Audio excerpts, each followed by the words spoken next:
شاء الله باذن الله نخش هنا مع بعض بقى في التشكيل المتوقع بالنسبه للنادي الاهلي. النادي الاهلي طبعا هيكون هنا محمد الشناوي في حراسه المرمى،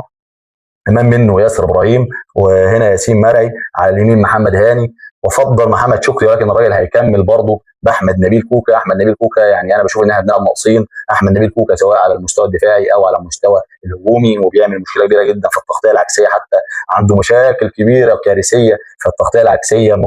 او جايه من الجناح الثاني او جايه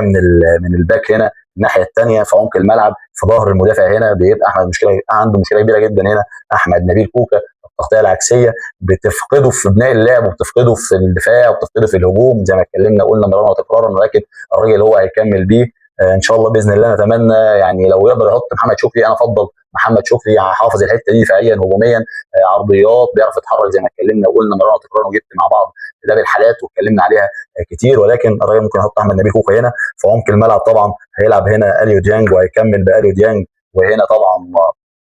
هيبقى عندك مشكله كبيره جدا في التشكيل اللي هو بالنسبه للنادي الاهلي في حضور طبعا محمد علي بن رمضان. هتضطر طبعا انك تشيل حد من اللعيبه اللي هو احمد سيد زيزو او تريزيجيه او بن شرقي، هتضطر انك تقعد حد، خاصه ان جراد يشار جاهز فت 100% زي ما قال طبعا تراب ان هو جاهز مليار في المية. وكذلك الامر بالنسبه لمحمد شريف، هيكون له دور برضه كبير جدا بكره خلال المباراه. محمد شريف يبقى اكتف جدا في مباراه الزمالك، ممكن يكون مش افضل حاجه، ولكن كعبه عالي عن الزمالك، ويقدر دايما واحد من الهدافين التاريخيين في مباراه القمه، يقدر يشتغل وتستفيد بيه كورقه رابحه في الشوط الثاني. محمد شريف ممكن يكون مش افضل حالاته، ولكن هو بيتغذى على الزمالك، وبيقدر يعمل الفارق في المباريات الكبيره اللي زي مباراه الزمالك، بيقدر يحرز وبيقدر يعمل الصناعه زي الماتش اللي فات ما كانش افضل حاجه، ولكن عمل لك تمريره اسيست جوهريه لحسين الشحات قدر يخلص بيها المباراه. فطبعا عندك هنا هيبقى حاضر موجود جاهز زي ما اتكلمنا وقلنا جراد يشار، فيعمل لك ازمه كبيره جدا في خط الهجوم بالنسبه لك وبالنسبه لمحمد علي بن رمضان كمان. فهو هيحط هنا مروان عطيه جنب منه اليو ديانج، وهيستمر بده علشان يعمل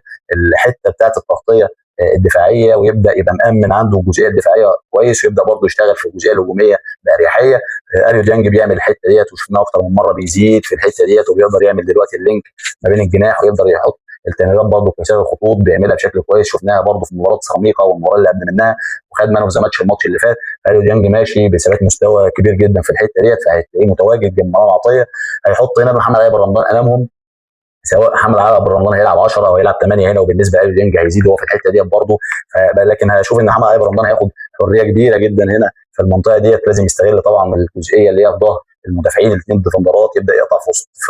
في ظهرهم هنا كده ويستلم الكوره، يبدا يلعب مع زمايله سواء على المرمى او يلعب مع تريزيجيه او يلعب مع احمد سيد زيزو اللي هيكون هنا على اليمين. كذلك الامر بالنسبه لجراد يشار في العمق، وتريزيجيه هنا على الشمال. ده التشكيل المتوقع بالنسبه للنادي الاهلي بكره